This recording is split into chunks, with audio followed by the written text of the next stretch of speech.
Hello everybody, and thanks for checking out my video regarding the Allédyne Gamma modification of the classic Boss SD-1 Super OverDrive.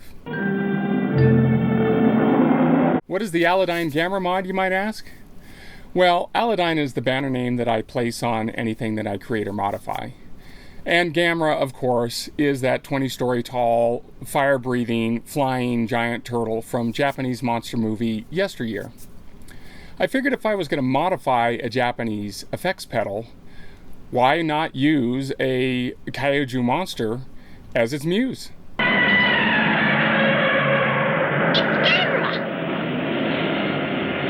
Here's what I set out technically to achieve with this mod. First, I revoiced the pedal, specifically extending the lower frequency response as opposed to the original design. I reset the gain, giving it more opportunity to, let's say, push a clean tube amp into an overdriven state, simply using the level knob on the pedal alone, not engaging the drive or the clipping circuit. Speaking of the circuit, I installed a circuit interrupt, enabling the pedal to select between symmetrical or asymmetrical clipping. The original design of the pedal utilized asymmetrical clipping only via switching diodes. I replaced those diodes with a combination of LEDs and rectifiers. As far as the tone control goes, for the SD-1, I've always felt that it tended to get shrill and pretty fizzy sounding the more you opened up the higher frequencies with the control. So I backed that down. And to my ears, it's more musical to be able to use the entire sweep of the tone control without feeling like you're going to chop your head off or your ears are shrieking and you're holding your ears as you open the pedal up. Aesthetically, I included the Allédyne mod water slide here, and Roman numerals 1 and 2 to designate the two clipping modes. I included a water slide on the tone control, which is the universal atomic symbol, and I did that in deference to this being a Japanese pedal and the whole movie monster thing. Back in the day, the main motif of those Japanese movies were usually metaphors for, the consequences of nuclear weapons or the use of atomic energy. And so I thought that would be appropriate for this pedal.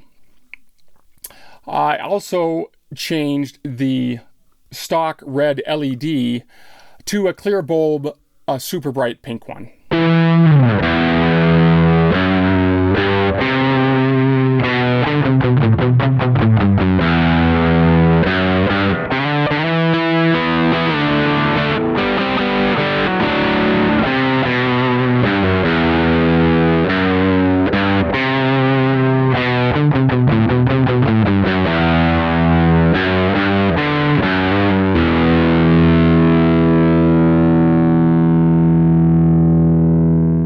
A couple other things I should go over with about this particular modification is that I clearly wanted to keep the pedal within the overdrive range.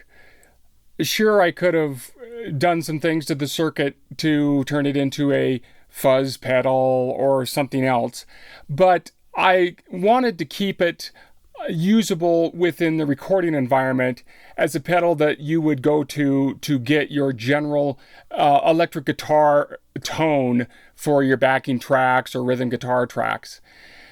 And it's with that in mind that I designed the circuit interrupt and the clipping in the pedal. For instance, mode 1 is symmetrically clipping, and it's using a combination of LEDs and rectifiers. It breaks up earlier, and the saturation is longer than mode 2, and it's somewhat more compressed than mode 2, and it has a slightly softer, rounder attack to it. So if you were to put this into movie monster terms, this would be like getting hit with Gamera's fire-breathing ability. It has a, slow burn to it, a warm burn, a lingering burn.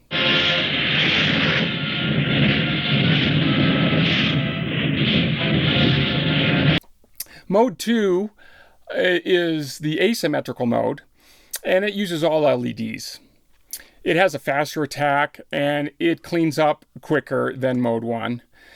And it has a slightly pronounced bell tone or mid-range, so it's good for getting that Fender or Vox-like breakup sound.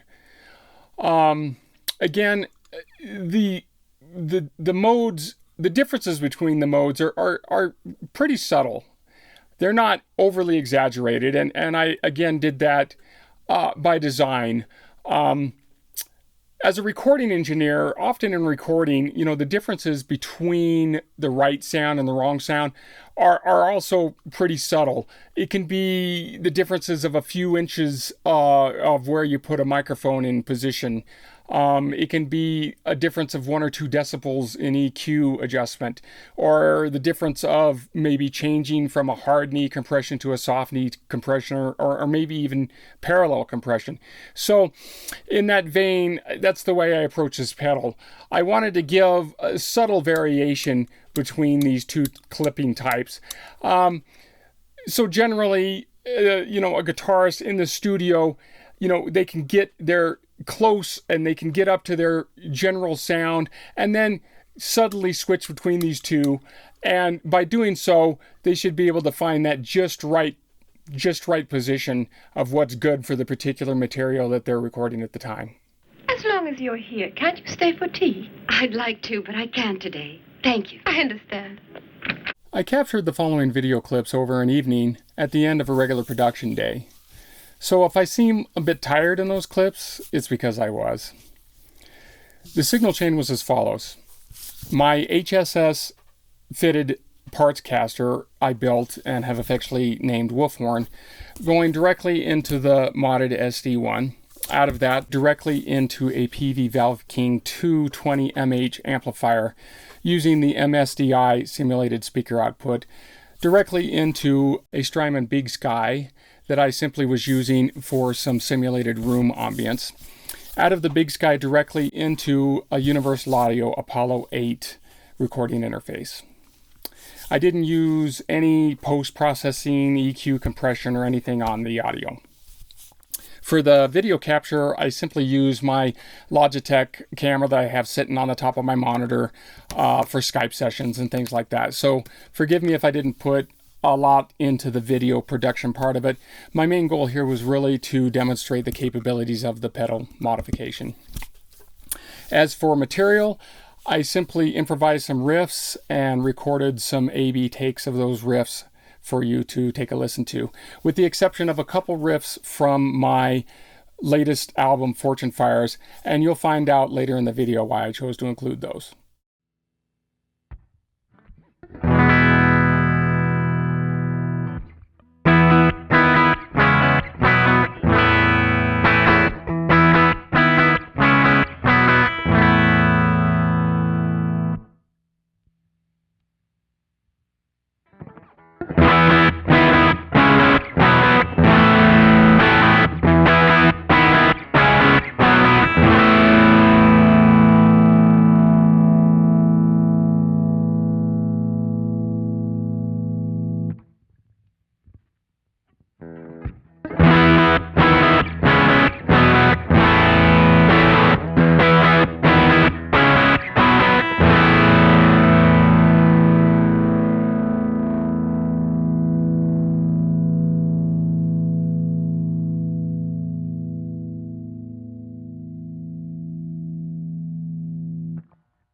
A small clarification here regarding A/B comparisons. You've heard me refer to A/B comparisons with the video clips, and what I mean by that is an A/B comparison between the two modes of the modded SD-1, both modes 1 and 2, not a comparison between the modded SD-1 and a stock one. I got so excited about this pedal mod and kind of fell in love with it, so both SD-1s that I personally own, I modded to this mod. So forgive me for that. I'm hoping that those who are going to be interested in this pedal mod are already well aware of how the stock SD-1 operates and what it sounds like and its characteristics.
During the time I was coming up with some improvised riffs for this video, I got to thinking about, this is the type of pedal that could apply itself well to some of the tracks that I had recorded on Fortune Fires.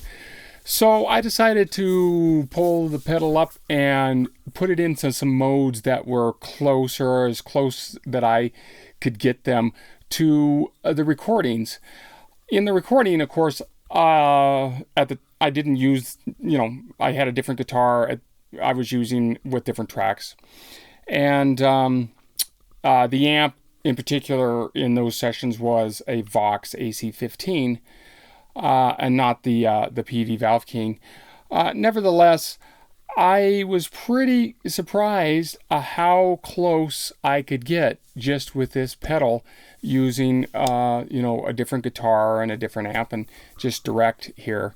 So I decided to include some A/Bs between some approximations of those sounds on the album and just using this pedal. So the first one up is a song called Real Magik. And interestingly enough, the guitar I actually used for the tracking of Real Magik was not a Strat, it was a Telecaster.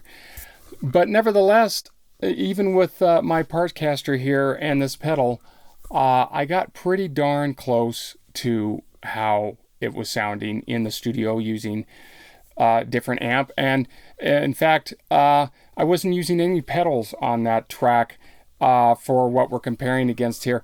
I was using a Telecaster direct into a Vox AC-15, which we were just, diming. We were just kind of pegging it and making it go into an overdrive just by cranking up the volume. So anyway, so this first clip is a A-B comparison between the modded SD-1 here and that track. On the Isle of Apples,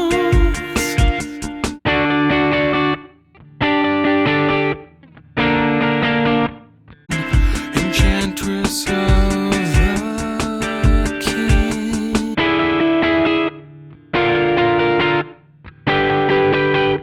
All the magic in her hands. All the magic in her hands. All the magic in her soul. Mind to what he needs.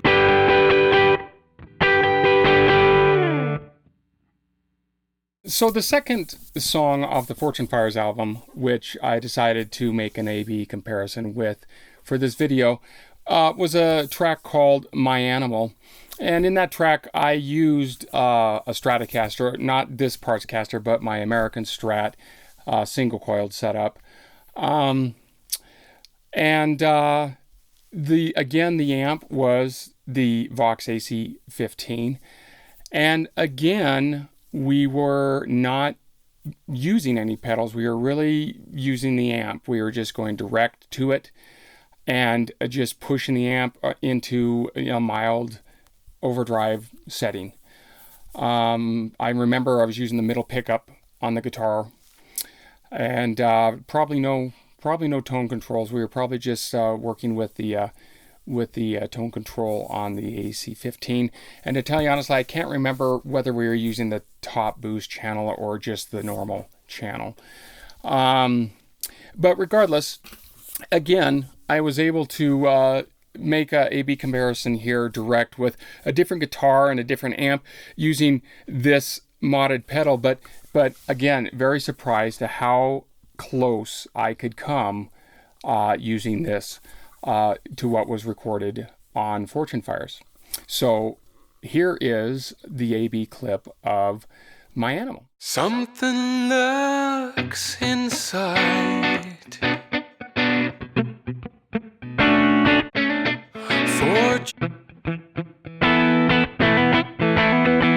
Across.